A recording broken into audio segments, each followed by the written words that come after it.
1819, Hernan Cortez made a decision that would echo through history. Upon landing on the shores of the New World, he faced impossible odds.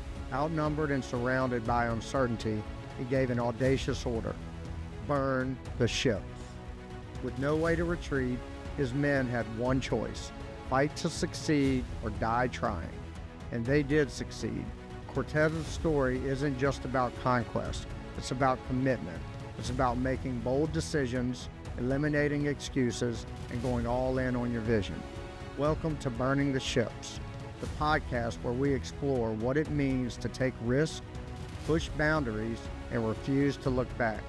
I'm Jason Seward, your host, and each episode we'll share stories, strategies, and insights to help you tackle your challenges head on, overcome obstacles, and make your own history. This is Burning the Ships. Let's get started. Welcome to Burning the Ships podcast, weekly ramble, and I'm your host, Jason Seward, and today I'm going to talk about how I got involved with real estate. So I get this question pretty often, I'm obviously in the real estate space now, so it's a pretty common question that folks ask, how'd you get into this business and stuff like that. But recently we did we do a Facebook Live for our business, 608B Capital. Try to do it every week. We're not always consistent with that, but we do a lot of Q&A on those, and a lot of times folks are watching those after the fact. So when the most recent one I did, that was Q&A, I got a couple messages afterwards that people had watched it later and then shot me a message, a question. And one was from someone I know, or I have known pretty well over the years. Don't keep in as close of touch now, but just because our lives, we're in different places and stuff like that. But meaning locations. But he asked how did I get started in real estate was the basis of the question. But he wanted to know specifically, he's trying to get involved and like a lot of people are, he's trying to get involved with rentals or flipping houses or whatever to supplement his corporate career. So it got me to thinking, and I haven't really talked about this on the podcast that much. I think I might have gone through it on some other people's podcasts that I was a guest on. But I thought it'd be fun to kind of walk you through how I got involved with real estate, and it's not a conventional way, and I'll elaborate on that in a little bit. Before I get into that, we got to do JJ's joke of the week. So let me pull it up here. All right. What did the ocean say to the beach? Nothing. It just waved. And that's JJ's joke of the week. And I like that one too. We're getting into summer. We love the beach. We got our big family beach vacation coming up here in about a month. So getting all excited about that. So that's a pretty fitting joke. But now back to the topic. So how I got started in real estate. Now this is a longer story than I'm going to be able to fit. Like if I get into the details of every step, it would be longer than I want to make this podcast. So I'm going to try to do it at a high level, breaking out some details to kind of put things into perspective. But I'll go all the way back to when I was a teenager. So my grandmother, as far back as I can remember, like to my childhood, was a real estate agent in the area I live in now. And she bounced around. She lived in a couple different areas of Virginia, and everywhere she went, she was involved. The bulk of what she did was representing buyers and sellers of their property. Land, she did a lot of land deals and, single family houses. Eventually got into some, she was like a commercial real estate broker, but she was always involved with real estate. So I was very close to her. I spent a lot of time with her, especially during the summers. And by spending that time with her, I was exposed to that side of the business, right? So back then, it's a lot different than it is now. There was no internet. She was physically always showing houses, always like she would list the house and then get me and some of my friends over there putting mulch in the flower bed, right? To make it look better when she would have open houses and stuff like that. So I was near it in that way. And she would always tell me, as far back as I can remember, no matter what I do in my career, I need to stay connected to real estate some way, whether that's, owning rental properties myself, investing in different things. But she was a firm believer in real estate investing. Um, Later, as I got a little bit older, she had some investments herself, a few houses. At one point, she owned a commercial property, and I don't remember. I just remember being there. It was kind of like a shipping warehouse where trucks would come in, load up, in and out. I was a kid, so I don't remember much about it, but she owned that at one point. So she did pretty well in real estate. And when I so I went to college, and I'm from a small town in Virginia. And I know this might, to a lot of folks, seem small minded, but I didn't have extremely big personal goals, right? My goals, and I would share it with my friends and family, but my goal was eventually, I settled in and started doing well in college, but was to finish college, come back home. I wanted to live in my hometown, the town that raised me. I wanted to raise my family in it. And I didn't have big income goals. It was never on my radar. Still, realistically, it's not. It's a part of what we do, but I was always content with finishing college, starting a career, making enough money to pay the bills, and just being happy in my small town, right? So that was my goal. And then that evolved a little bit to the point when I did start making a little bit of money in my career, but it evolved to, okay, I think I can, figure a way out to buy a farm in my hometown or a piece of land that I can build my dream house on, right? Now, goes back, I'm early 20s, right? I'm thinking this way. And it was, at that time, it was a long ways off. Like it was a goal, but I didn't know how I was going to get there. I didn't know a strategy or anything like that.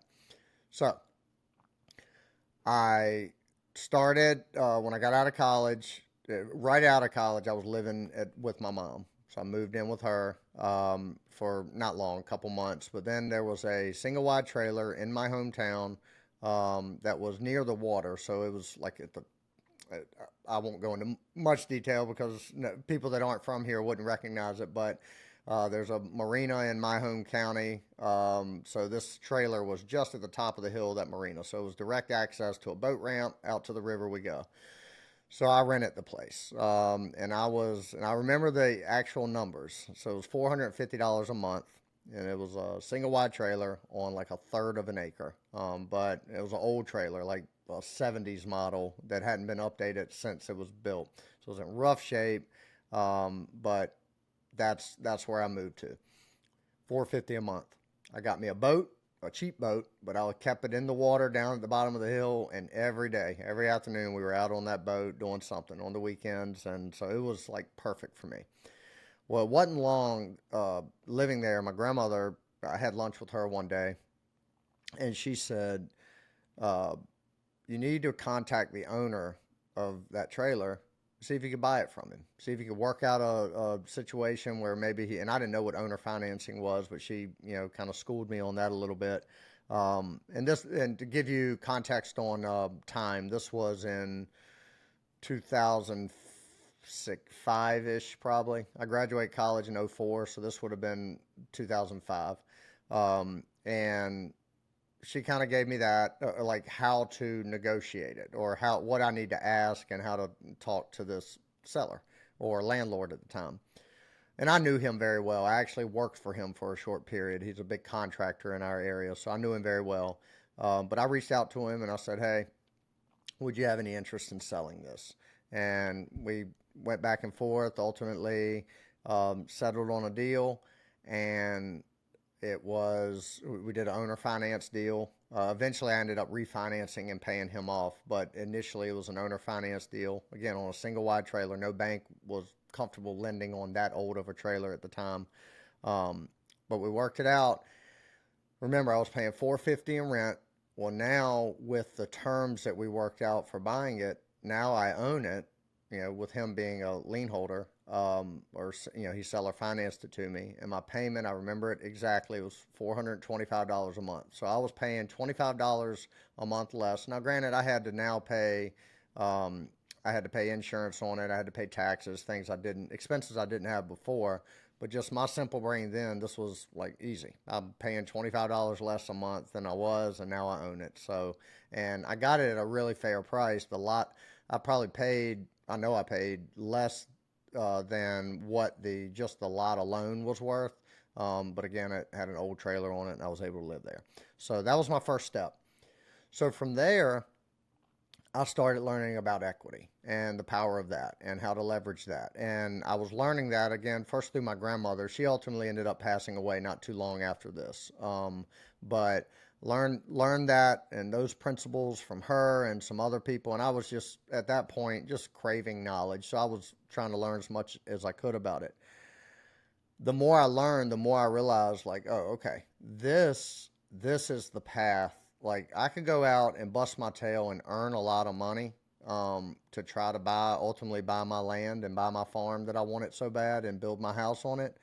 Or I can go make the money, but then figure out a way to take that money, buy assets, which Rich Dad Poor Dad preaches this, but buy assets like I just did, buy them at a point where I'm forcing appreciation, or I'm buying them at a discount where I have a little bit of equity and I'm growing, and then I can just trade that equity forward and keep rolling it forward into new things. So I started realizing this pretty early on. Well, once I realized kind of how all that worked, then I could put together, I had a vision, I had a plan of how I could do it. So it would be, take that. My first step was I've got this single wide on this lot. This lot is super valuable. Like, anybody would love to live on this lot, but in a much nicer house. So what did I do? I reached out. I didn't know anything about the construction process, how to get a construction loan, nothing like that. So first step, I reached out to a builder, a local contractor who has since passed away, but he was a good friend of mine, and he started helping me figure out like the cost and the process and stuff like that. And he ultimately ended up being the one I went with to build the home. But I went through the process of talking to the bank, figuring it all out. I had so much equity in this land and trailer that the bank was allowed me, a little bit different now the way things work, but they allowed me to use that equity as collateral, to get going with the construction loan. So I'm not going to get into all those details because I'll be here for another hour explaining it. But nonetheless, we were able to get a construction to perm loan. Construction means it was a loan while we built it, and then it converted over to a permanent mortgage, which most people have on their houses. But we were able to collateralize the lot as a part of that, which let me start everything with virtually nothing out of pocket. Like, I was able to start this build straight from the bank money to get me to a point where I was able to refinance it at the end. So part of that process was moving the trailer out. Now, granted, right around this time, now this is an important piece of the story, I met Katie. So Katie and I met right as I was pulling the trailer out. So the trailer was not salvageable. Hindsight, if I knew what I knew now, I probably could have made some money on that trailer, but like, I could have fixed it up and probably sold it to somebody to put on another lot, or I could have found a lot to put it on and rent it out. But it was in such bad shape. I remember I had to pay somebody $800 to come pull that trailer, and they disposed of it. So I made nothing on the trailer. But nonetheless, that's when I met Katie. So I'm going from, I own this nice lot. I'm living in a trailer. Well, now I've got nowhere to live. So my buddy had a house also in the same county that he was renting, and he had a room available. So I said, hey, I'm going to build this house. It's going to take about 6 months. Can I rent a room from you for 6 months? So I did that. Now, remember, this is when I met Katie. This room I was renting, a very small room, and a decent house, but it was a very small room. I had my dog. It was just a nightmare scenario.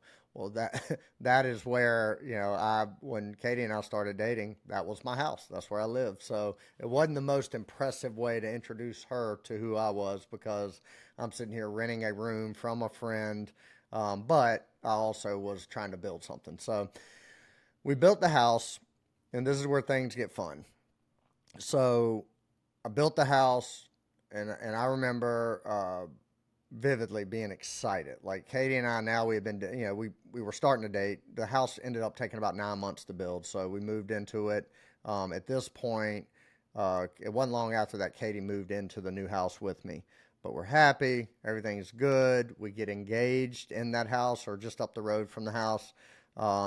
Everything's great. We're ready to start our life in this brand new house, beautiful Cape Cod. It was a small house. It was like 1,500 square feet, but that's where we were going to start things. But I quickly realized we had an appraisal done to the house once it was built, once as it was converting over to a primary mortgage. I had a ton of equity in this house. Like, I don't remember the exact numbers, but it was to the tune of, like, as soon as I moved in, I had about 150,000 or more in equity in it because I bought the lot at a good price. I built it, and again, I built it right in.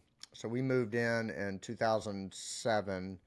Um, so it was before like the bubble bust and the 2008 crisis. So the valuation on the house was really good. I had very low cost entering into it, and lived there for a couple months. And I just could not stand it. I was like, I've got equity in this house. I've got to figure out, like, how am I going to leverage this to get to my next step to build towards buying land and building a house. So Katie and I get engaged, and it wasn't long after that. Now we're in this house, right? It wasn't long after that a customer, I was working, in insurance at that time. A customer calls me, and and I knew this family very well. They were close to my family and like my grandfather and stuff like that. But a customer calls me and says that his mother had just passed away. His mother, I used to cut her grass, so I knew the house I knew everything about this family and this property. The mother had passed away. The kids were from out of town. The grandkids actually were handling things, and they didn't know what to do with the house. The house needed a lot of work done. It was almost in. She had been in a nursing home. It was almost to a point where it couldn't be lived in. It wasn't safe, um, but it had potential. It's an old farmhouse. The original part was built in the 1800s. Had like 3 or 4 additions on it, and it was a charming, really nice, about a 2,000 square foot old like white elephant farmhouse in my hometown. Um, so he's talking about, I don't know what to do with it. He was handling some insurance business with me, but ultimately he said, "Do I know?" He asked me if I knew anybody that might be interested in buying it, and immediately my wheels start spinning. And I said, "Well, I might be. I just built a house. If for me to buy it at that point, I would have to sell that house." So I start thinking through it. He gets me access to the house. I go in. I mean, it was a nightmare. It was a wreck inside this house. It hadn't been touched in multiple years. There was still food in the pantry that had just, I mean, I can't tell you how nasty this house was. But I could see the potential. And I knew that, just in my studies and my, trying to educate myself, I knew what this house could be, and I knew what price I needed to get it for to make it that and get, force the appreciation and the value in the house. So I go back to him after walking it. He wasn't with me when I walked it, but I went back to him. I said, "Look, I got to get a contractor in here. This is going to be a mega project," and it was. But I might be interested in buying it. So we get a contractor in there, and I'm going to shorten this story up because it can go all day. But get a contractor in there. We figure out, to make this house what it really needs to be.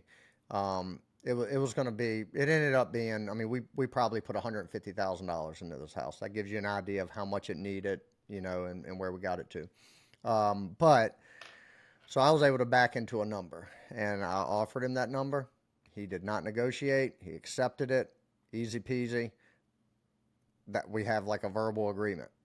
Now, Katie had not been privy to any of this at this point. So I wanted to kind of before I started making her nervous and stuff like that, I wanted to get it to a point where I was pretty confident I could buy it, right? So I was kind of doing all that behind the scenes, and then finally, and remember, we're not married yet. We're engaged. And part of the plan was to get married, move into this new house. We were already there, but like start there. So once I got to that point, I had to go home, and I'm a salesman, so I had to put my sales hat on, go home to Katie that night or a night, and present it to her. And you got to remember, brand new house, fairly new relationship, engaged, planning a marriage, and I'm telling her that I have an opportunity to buy this house. It is going to get me one step closer and get us one step closer to, just rolling money forward into land and building our dream house. But it's an old house. We can barely live in it. It has no kitchen. We're going to be living, if we do this, we have to sell our house, live in this almost inhabitable house for several months while contractors and us are doing a lot of work to get it to a point where we can at least live in it and then carry the work forward. So I had to sell all that. She didn't like it at first. She resisted. I was persistent, more so with the vision, like this is going to be a short-term thing. It's just going to get one step closer to where we ultimately want to be. So she finally bid on it, and things happened very quick there. Before I listed it, I went to my next door neighbor, who had a smaller house on a lot next to me. And I said, hey, just letting you know, I'm planning on listing this house. But before I do you know anybody's interested? I'd love to be able to sell it without a realtor involved and stuff like that. Right immediately, he said, I'd love to buy it. And he said, you just tell me what you want to get for it. I'll buy it. And this is a retired guy, had plenty of money. He was interested in it because it joined his lot and give him a lot more room in a very nice area. So I go back. I kind of talked to a friend of mine who's a realtor, tried to figure out what we thought was a fair price. Went back to this neighbor. He agreed. Again, zero negotiation. I'll do it. Let me get my ducks in a row. I'll buy it. So now we have this under contract. I go under contract on this new house. Everything fell into place perfectly. We move into the new house, sell the old house, and now we're in there. So that was a big step because now I'm rolling that equity, all that equity I had into this new project, and it was game on. We moved in. We were sanding floors. We were painting. We were working, doing that in the evenings. We had contractors in there, basically rebuilding the kitchen, redoing everything. And finally, over a course of several months, it's taken shape. It's comfortable. We get married while in the house. Everything's good there. And we're there we ended up we had our daughter, Emma, in that house. So we were married for a couple years, had her, and my brain the entire time was always spinning on, like, what's my next step? Like, this ain't going to be it. Like, I love the house, but it's not going to be where I'm going to spend the rest of my life. It's not going to where I'm going to raise my family. So I've got to keep, excuse me, I got to keep moving the needle here. Now, granted, that was a nice sized lot. I had 5 acres. I didn't have any neighbors. It was what I wanted, but I just wanted more land to roam on and a different type of house. So Emma's born. Now remember, Katie, she's being very patient with me as my brain's always spinning. She's already moved out of one brand new house into this old farmhouse. Been very patient. We did this. Now Emma's born. Around the time she couldn't even walk. She couldn't even crawl. I think she was probably 4 months old, 5 months old. A foreclosure house in the same town comes up for sale. And I looked at it.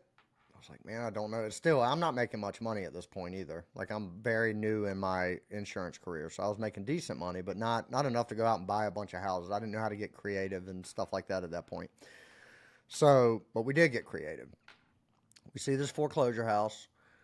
Katie, at that point, had never bought a house. So she was still eligible for a 5% down FHA loan at the time. So, but we had to live in the house, right? So this foreclosure house was in a neighborhood, had neighbors on both sides. My worst nightmare. I cannot stand living in a neighborhood. It drives me absolutely insane. I feel like I'm in a fishbowl and I just don't like it. So, but it was a killer deal, and it wasn't on any other investors. Not many people invest in the area that I'm in, so I I could buy it for a very cheap price relative to what the value was. So we figure it out, and we work through a realtor. We get Katie all approved for her FHA loan. My name wasn't on anything, and we buy it with 5% down. We rent out the old farmhouse. We had gotten that to a point where it was good enough, and we rented that out and move into this neighborhood. Into this again, it was a nicer home. It was probably 2,000, 2,200 square feet. We move into that, and same situation. This was a newer home, but it still needed a lot of cosmetic work. So we had to replace the floors all throughout the house. We painted, we just a lot of stuff, and we did most of it ourselves. So we do that with mind you, an infant or 4 months old. I remember taking a video of Emma crawling for her first time in her bedroom at this house. So that gives you an idea. She was probably 6 months then, and that was after we moved in. So we do that. And now I'm just rolling forward equity, right? So what I did there to help in that, I got a home equity line of credit on the other house, the farmhouse. We used that to fund some of the rehab we had to do, but we bought this new house in Katie's name. So now things are rolling. I'm building equity, building equity, building equity.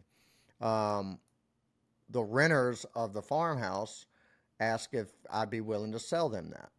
Well, and we came up with a price, and it made perfect sense. Well, they had some issues come up, and they had to move out of state after we had kind of agreed to everything, so we had to back up on that. Well, when they had to move out of that house, remember, if you're keeping track, I've moved a lot. I was in the single wide trailer, then I moved to the rental house, then back to the new house, then to the farmhouse. Now we're in this foreclosure house, all in just a few years. Well, now they're moving out. I go to Katie. After we had gotten this other house in the neighborhood, we're like really nice. It was really nice. We're living there. We're getting comfortable. I said, hey, they need to move out. I'd rather, if we're going to rent a house, I'd rather rent this one out and we move into the other house back to it. So again, she is being a trooper and going along with all of these dreams I have, trusting that they'll work out. And I hate it being in a neighborhood. She didn't like it much either. But so we pack up again, and all of my friends, they know at this point, every 6 months to a year, they're going to be getting pizza and beer to come help me move because we moved a lot during all this. So we moved back to the farmhouse, and we're living there. And at this point, I've built up with all these moves a lot of capital in the form of equity, just kind of rolling things forward. So at this point, I said, all right, I'm ready to go. I'm ready. We've got enough money in equity and in cash where we can start hunting for this piece of land I want. So I sat down and I made a list. Now I live in the county I grew up in, so I know every farm, every piece of property like the back of my hand. I know all the owners. I've been here. It's a very small town. Everybody knows everybody. So I sat down and made a list of all the potential farms I'd like to buy in the acreage range. Obviously, I wanted a lot of acres, but I knew what I could get. I knew what the values were and stuff like that. So I kind of made a list of probably 100 properties. I narrowed that down to about 50, and I hand wrote, and I knew all these people. A lot of them were customers of mine, but I hand wrote a very personalized letter to all of them expressing interest in buying a piece of land they had. So I remember this very vividly. I do all these letters, and I go to the post office. I leave my office, and I go to the post office and drop them all off. So 50 letters out. So here we go. I'm gonna hopefully get some responses and buy a piece of land. I get back to my office from the post office. This is no joke. I sit down and I see one of my customers pull up in the driveway, and he comes in, and I'm chit chatting with him. He's a big landowner in the area, and I just mentioned to him. I said, "Hey, I just," and I had actually. One of the letters was coming to him. I said, I just dropped off a letter to you that you're going to be getting, but I'm interested in just starting kind of hunt for a piece of land to ultimately build my dream house on with my family. And he said, well, I got a few I might be interested or might be willing to let go, a few pieces of land. And right then, I said, I'd love to check them out. And I knew he told me which pieces they were, and I knew what they were. One of the pieces of land was the top piece of land on my list. It was the number one piece. I've hunted this land over the years. I knew it very well, and I wanted that piece of land. It was the top one. It was also one of the ones he said he'd be willing to let go. So now I'm like, what in the world? This all just happened in one day. So he takes me out to that property, excuse me, and two other properties that he said he'd be willing to sell that kind of fit my acreage range. Um, so I told him, I said, uh, I'll leave his name out, but everybody that is from here will know who he is. I said, of all the properties I've identified and all the letters I mailed, because he knew I'd just mailed out some letters, this one piece you took me to is on the top of my list. I would love the opportunity to buy it. So it was 35 acres, a little over 30 acres. And he gave me a price. And I was not, it was a fair price, more than a fair price. But it was pushing my limits a little bit because I knew I was going to have to buy this land and probably sit on it for a handful of years before I did anything with it. So a lot of money would be going out. I'd have to probably finance it through the bank and have to come up with some down payment. And I just wasn't comfortable with the number, although I could have made it work. So I went back to him and I said, look, is there any way possible that we could work with the county and do like a subdivision of the land and cut the acres down a little bit so I can get the price where I'm a little more comfortable? So we did that. We cut it down to 20 acres. And now we were at a price where I didn't know how to value land at that time. I had a rough idea, but it's not that, it's not very often you see a 20-acre piece of land in our area go up for sale. It's usually either really large tracts or smaller lots to build on. So it was kind of a weird thing, but I knew the price we had talked about seemed fair to me. And so I go to the bank and I present it to them. I say, hey, I got a chance. And at this point, this is a very important point, and I'm going along with this, but all we had was a handshake agreement at this point. So, like, yeah, I like the price. Let me talk to the bank, or let me figure out how I'm going to cover all this. So I go to the bank, and they like it. They said we could fund it. It was 20% down, but it wasn't a large number, so that wasn't a big deal. And they said, just get it under contract and we will go from there. Once you get it under contract, and I didn't know what this was at the time. Now we use it in our business all the time, but they were going to get a BPO done, a broker pricing opinion. It's not a full appraisal. It's just basically where a local realtor will run comps, and it's very similar to an appraisal, but give a valuation on it. And here's where things get a little dicey. The bank reaches out. They told me that, we got it under actually, no. At this point, we're still just a handshake deal, but we were going to meet soon to do the contract after I talked to the bank. The bank, before we get it under contract, reaches out to a local realtor to go ahead, because they were confident in me that I was going to get this under contract. So they went ahead and ordered a BPO. Well, I have a contract, and got the attorney to write me up a contract. And I go and schedule a meeting with him, the seller. And when I go to meet with him, he said, Jason, are you 100% sure you're going to be able to close this deal? And I said, I want it. This is the top piece of land I want. I'm going to make it work. And the bank has got me approved. I just got to take this contract back to them, get everything rolling, blah, blah, blah. And I said, why are you asking? He said, well, somehow, he said, I've never told anybody I was thinking about selling this piece of land because I wasn't. You brought it up. I knew that I could sell this and be fine with selling it, and it would be great for you.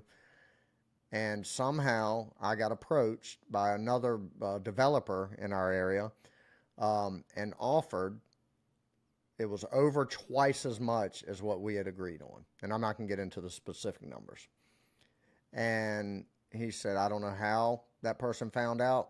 Ultimately, what we ended up finding out, the realtor that did the BPO I guess tipped off this person that he might be interested in selling. That person came, made him a really strong offer. Again, twice as much of what I had it under a handshake deal with. And for that seller to come to me, he did not have to do that. We had nothing in writing.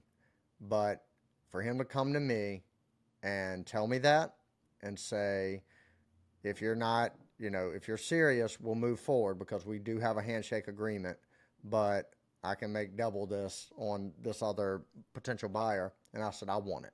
We've got to make this work. So he honored his original price. He didn't have to. I will respect him forever for doing that. We get it under contract. And long story short, which that wasn't a short story, but we ended up closing the deal, and now I own 20 acres. This was 2012. So now we got our land, and I'm fired up. And now I'm trying to figure out, okay, now we got to figure out the next steps in building a house. So I've got really high equity in both of these houses, the farmhouse and the rental house that is in the neighborhood. And I've rolled, a lot of capital from all these moves we've made. So we're in good shape. So fast forward about 2 years, we're finally at a point where it's time to design our house and build it. So we do that. We meet with another contractor. We get everything rolling. We agree to everything. We get all the permits done. We're ready to rock, and it's time to build the house. Well, we're still living in the house that the old farmhouse that we fixed up. The original couple that was renting that house a couple years prior that had to move out of state, they out of nowhere, and a lot of things just happen with this. Like, everything I've said, it was just kind of weird coincidences, but they contact me and say, hey, do you have any other houses available to rent? We're moving back to Virginia. I said, well, as a matter of fact, we're kind of putting the plans in place to build our house on our land that we bought. I'd be interested in selling y'all the house you were renting the couple years prior.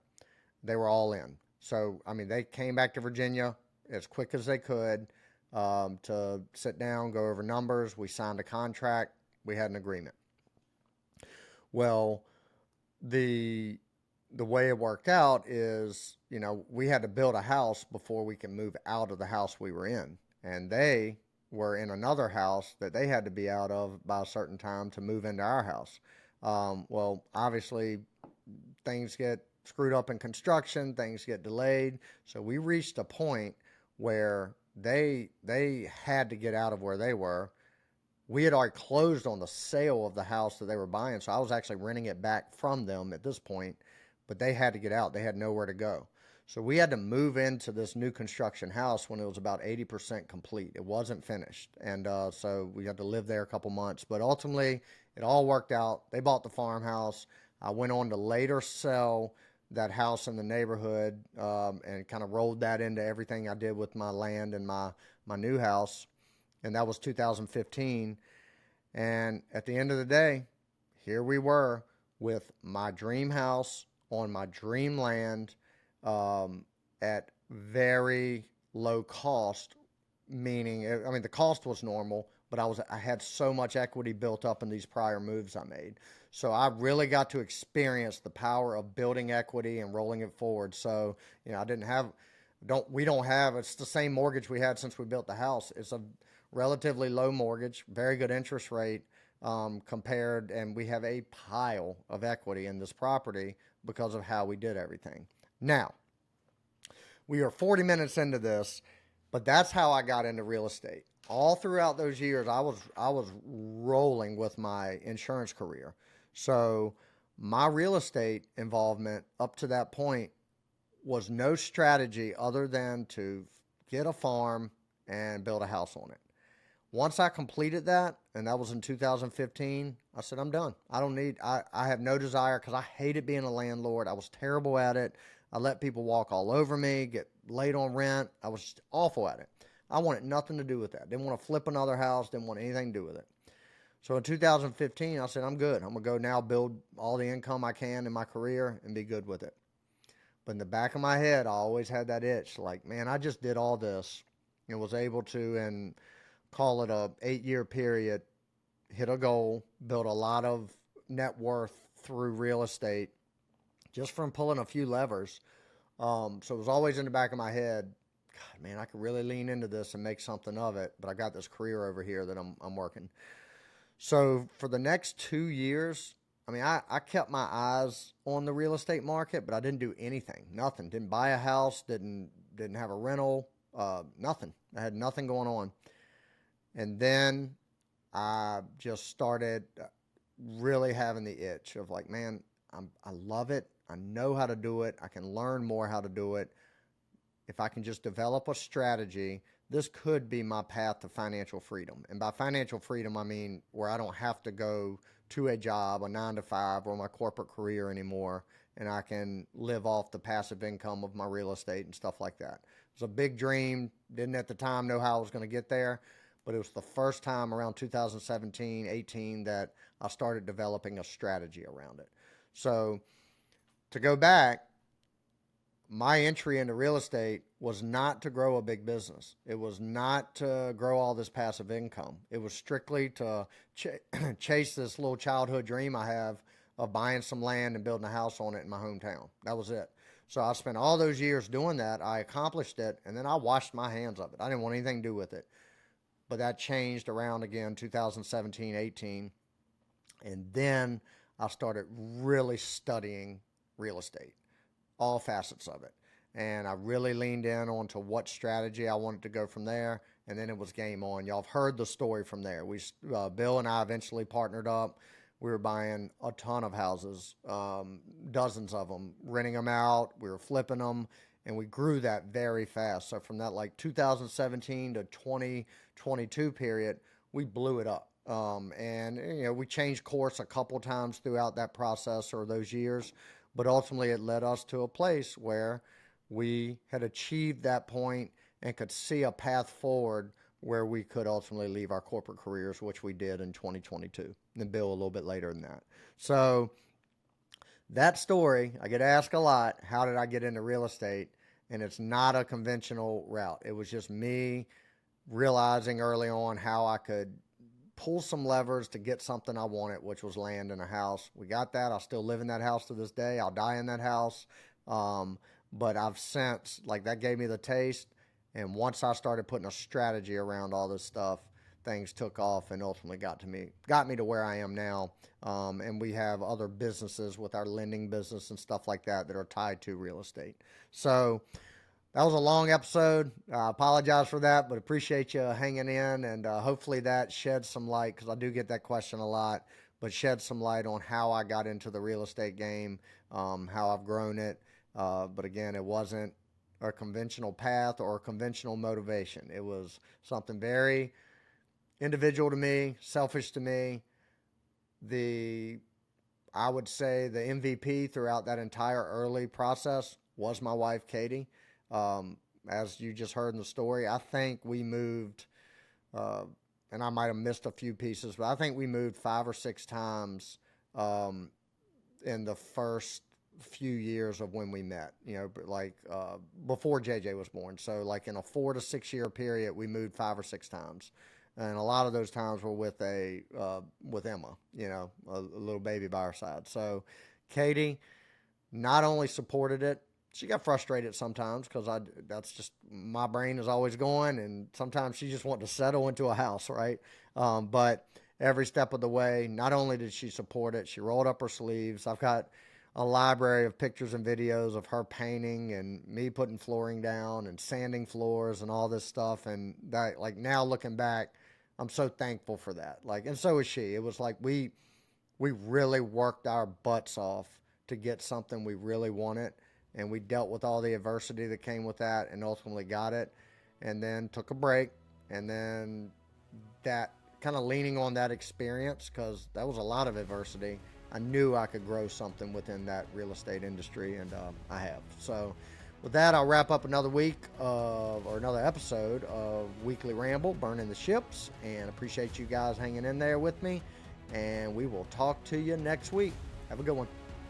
Thank you for tuning in to this episode of Burning the Ships. I want to give a special thanks to our sponsor, 608B Capital.